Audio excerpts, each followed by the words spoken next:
الحمد للہ وحدہ والصلاة والسلام علی من لا نبی بعدہ۔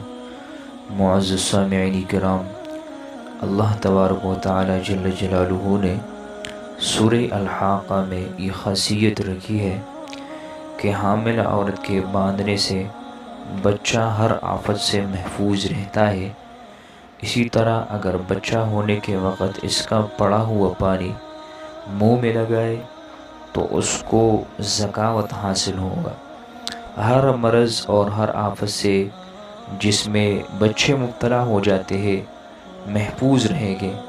اسی طرح اگر زیتون کے تیل پر پڑھ کر بچے کو مالش کرا دے تو بہت فائدہ بخشتا ہے اور سب حشرات اور موذی جانوروں سے محفوظ رہتا ہے۔